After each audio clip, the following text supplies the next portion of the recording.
ಬಾಯ್ ನ್ಯೂಸ್ಗೆ ಸ್ವಾಗತ.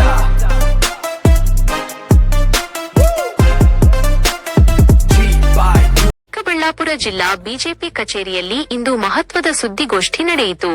ಕೇಂದ್ರ ಸರ್ಕಾರದ 12 ವರ್ಷಗಳ ಐತಿಹಾಸಿಕ ಸಾಧನೆಗಳು, ದೇಶದ ಅಭಿವೃದ್ಧಿಗೆ ಕೈಗೊಂಡ ದಿಟ್ಟ ನಿರ್ಧಾರಗಳು ಹಾಗೂ ವಿದೇಶಾಂಗ ನೀತಿಗಳ ಕುರಿತು ರಾಜ್ಯ ವಿಧಾನ ಪರಿಷತ್ ಸದಸ್ಯ ಕೇಶವ ಪ್ರಸಾದ್ ಮತ್ತು ಬಿಜೆಪಿ ಜಿಲ್ಲಾಧ್ಯಕ್ಷ ಸೀಕಲ್ ರಾಮಚಂದ್ರಗೌಡ ಸುದೀರ್ಘವಾಗಿ ಮಾತನಾಡಿದ್ದಾರೆ. ಈ ಕುರಿತು ಒಂದು ವಿಶೇಷ ವರದಿ.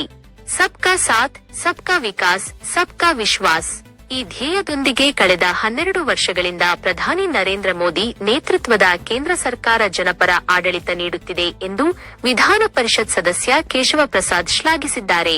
ಸುದ್ದಿಗೋಷ್ಠಿಯಲ್ಲಿ ಮಾತನಾಡಿದ ಅವರು, ಮಹಿಳಾ ಸಬಲೀಕರಣ, ಉದ್ಯೋಗಾವಕಾಶ ಹಾಗೂ ಮೂಲಸೌಕರ್ಯ ಅಭಿವೃದ್ಧಿಯ ಮೂಲಕ ದೇಶವನ್ನು ಪ್ರಗತಿಯತ್ತ ಮುನ್ನಡೆಸಲಾಗುತ್ತಿದೆ. ಜಾಗತಿಕ ಸವಾಲುಗಳ ಮಧ್ಯೆಯೂ ಭಾರತ ಸ್ಥಿರತೆ ಕಾಯ್ದುಕೊಳ್ಳಲು ಮೋದಿ ಅವರ ದಕ್ಷ ನಾಯಕತ್ವವೇ ಕಾರಣ ಎಂದರು. ಗುಜರಾತ್ನಿಂದ ಆರಂಭವಾದ ಅವರ ನಿರಂತರ ದೇಶ ಸೇವೆಯ ಪಯಣ ಇಂದು ಜಾಗತಿಕ ವೇದಿಕೆಯಲ್ಲಿ ಭಾರತದ ಹೆಮ್ಮೆಯನ್ನು ಹೆಚ್ಚಿಸಿದೆ ಎಂದು ಮೆಚ್ಚುಗೆ ವ್ಯಕ್ತಪಡಿಸಿದರು. ಇದೇ ವೇಳೆ ಮಾತನಾಡಿದ ಬಿಜೆಪಿ ಜಿಲ್ಲಾಧ್ಯಕ್ಷ ಸೀಕಲ್ ರಾಮಚಂದ್ರಗೌಡ, ಕೇವಲ 2 ಸಂಸದರಿಂದ ಆರಂಭವಾದ ಬಿಜೆಪಿ ಇಂದು ದೇಶದ ಅಗ್ರ ರಾಜಕೀಯ ಪಕ್ಷವಾಗಿ ಬೆಳೆಯಲು ಸಾಮಾನ್ಯ ಕಾರ್ಯಕರ್ತರಿಗೆ ನೀಡುವ ಅವಕಾಶವೇ ಕಾರಣ ಎಂದರು. ಇದೇ ವೇಳೆ ಜಿಲ್ಲೆಯ ಪ್ರಮುಖ ಸಮಸ್ಯೆಯಾದ ನೀರಾವರಿ ಕುರಿತು ಮಾತನಾಡಿದ ಅವರು, ಎತ್ತಿನಹೊಳೆ ಯೋಜನೆಯ ನೀರಿನ ಲಭ್ಯತೆಯ ಬಗ್ಗೆ ಅನುಮಾನ ವ್ಯಕ್ತಪಡಿಸಿದರು. ಅತ್ತ ಎಚ್ಎನ್ ವ್ಯಾಲಿ ಯೋಜನೆಯಡಿಯ ನೀರನ್ನು 3ನೇ ಹಂತದ ಶುದ್ಧೀಕರಣಕ್ಕೆ ಒಳಪಡಿಸಬೇಕೆಂಬ ಜನರ ಒತ್ತಾಯಕ್ಕೆ ರಾಜ್ಯ ಸರ್ಕಾರ ಸ್ಪಂದಿಸುತ್ತಿಲ್ಲ ಎಂದು ಗಂಭೀರ ಆರೋಪ ಮಾಡಿದರು. ಜಿಲ್ಲೆಯ ಜನರಿಗೆ ಶುದ್ಧ ಕುಡಿಯುವ ನೀರು ಸಿಗದಿದ್ದರೆ ಮುಂದಿನ ದಿನಗಳಲ್ಲಿ ಭೀಕರ ಆರೋಗ್ಯ ಸಮಸ್ಯೆ ಎದುರಾಗಲಿದೆ. ಹೀಗಾಗಿ ಕೃಷ್ಣಾ ನದಿಯಿಂದ ಚಿಕ್ಕಬಳ್ಳಾಪುರಕ್ಕೆ ನೀರು ತರುವ ವಿಚಾರದಲ್ಲಿ ಬಿಜೆಪಿ ಯಾವುದೇ ಹೋರಾಟಕ್ಕೂ ಸಿದ್ಧವಿದೆ ಎಂದು ಸೀಕಲ್ ರಾಮಚಂದ್ರಗೌಡ ಸರ್ಕಾರಕ್ಕೆ ಎಚ್ಚರಿಕೆ ನೀಡಿದ್ದಾರೆ. ಅಷ್ಟೇ ಅಲ್ಲದೆ 2028ರ ವಿಧಾನಸಭಾ ಚುನಾವಣೆಯಲ್ಲಿ ರಾಜ್ಯದಲ್ಲಿ ಬಿಜೆಪಿ ಅಧಿಕಾರಕ್ಕೆ ಬರುವುದು ಖಚಿತ ಎಂದು ವಿಶ್ವಾಸ ವ್ಯಕ್ತಪಡಿಸಿದರು. ಈ ಸುದ್ದಿಗೋಷ್ಠಿಯಲ್ಲಿ ಮಾಜಿ ಶಾಸಕ ರಾಜಣ್ಣ, ಮಾಜಿ ಜಿಲ್ಲಾಧ್ಯಕ್ಷ ರಾಮಲಿಂಗಪ್ಪ, ಪ್ರಧಾನ ಕಾರ್ಯದರ್ಶಿ ಮುರಳೀಧರ್, ಕೋಂಡೇನಹಳ್ಳಿ ಮುರಳಿ ಸೇರಿದಂತೆ ಪ್ರಮುಖ ಬಿಜೆಪಿ ಮುಖಂಡರು ಉಪಸ್ಥಿತರಿದ್ದರು. ಸರ್ಕಾರ ಬರಲೇಬೇಕು, ಎನ್ಡಿಎ ಸರ್ಕಾರ ಬರಬೇಕು. ಬಂದ್ರೆ ಮುಂಬರುವ ದಿನಗಳಲ್ಲಿ ನಮ್ಮ ಸರ್ಕಾರದಲ್ಲಿ ಇರ್ತಕ್ಕಂಥ ನಾವು ನಾಯಕರಿಗೆ ನಾನು ಆಗ್ರಹ ಮಾಡ್ತೀನಿ. ನಮ್ಮ ಜಿಲ್ಲೆಯಲ್ಲಿ ಈ ಭಾಗದಲ್ಲಿ ಕೃಷ್ಣಾ ನದಿ ನಮಗೆ ನಮ್ಮ ಬಾರ್ಡರ್ ಇದೆ. ಆಂಧ್ರ ಬಾರ್ಡರ್ ಅಲ್ಲಿ ಗೌರಿಬಿದನೂರು ಆಗ್ಬೋದು, ಬಾಗೇಪಲ್ಲಿ ಆಗ್ಬೋದು, ಚಿಂತಾಮಣಿ ಆಗ್ಬೋದು, ಶಿಡ್ಲಘಟ್ಟ ಆಗ್ಬೋದು, ಬಾರ್ಡರ್ ಅಲ್ಲಿ ನೀರಿದೆ. ಆ ನೀರನ್ನ ತಗೊಂಡ್ಬರ್ತಕ್ಕಂಥ ಕಾರ್ಯಕ್ರಮ ಮಾಡಬೇಕು. ಎಲ್ಲರೂ ಒಕ್ಕರ್ಲಾಗಿ ನೀರಾವರಿ ಹೋರಾಟಗಾರರು ತುಂಬಾ ಕಷ್ಟಪಟ್ಟು ಹೋರಾಟ ಮಾಡಿದ್ರು.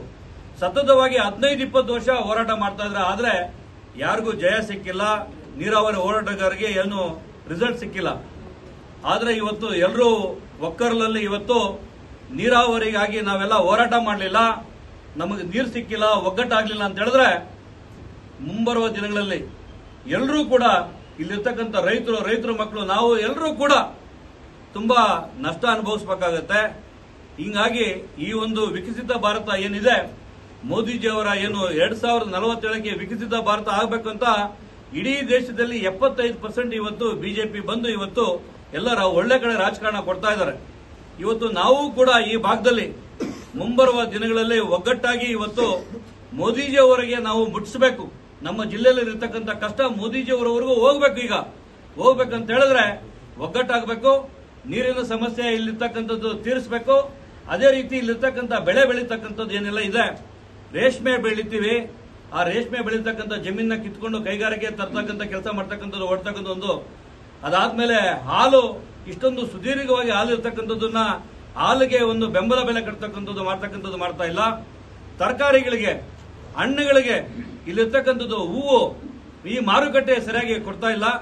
ನಮ್ಮ ಹೋರಾಟ ಇವತ್ತು ರೈತರಿಗಾಗಿ ಹೋರಾಟ ಇರಬೇಕು, ರೈತರು ಉಳಿಬೇಕು. ಹಂಗಾಗಿ ನಮ್ಮ ಸರ್ಕಾರ ಬಂದಿದ್ದೆ 100% ಬರುತ್ತೆ.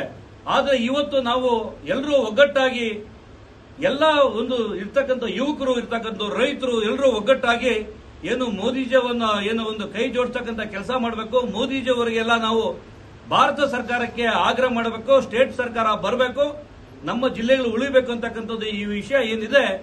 ಮೋದಿಜಿಯವರ ಏನು ಸತತವಾಗಿ ಕೊಟ್ಟಿರ್ತಕ್ಕಂಥ ಅವಧಿ ಏನಿದೆ, ನಮ್ಮ ಜಿಲ್ಲೆಗಳಿಗೂ ಕೂಡ ಒಂದು ವರ ಆಗಬೇಕು ಅಂತ ಈ ಮುಖಾಂತರ ನಮ್ಮ ಇಡೀ ನಮ್ಮ ಜಿಲ್ಲೆಗೆ ಎಲ್ರಿಗೂ ಒಂದು ಸಂದೇಶವನ್ನ ಕೊಡ್ತೀನಿ, ರಿಕ್ವೆಸ್ಟ್ ಮಾಡ್ಕೊತೀನಿ. ಧನ್ಯವಾದ. 3 ಉತ್ತಮವಾದಂತಹ ಕಾನೂನನ್ನ ತಗೊಂಡ್ಬಂತು.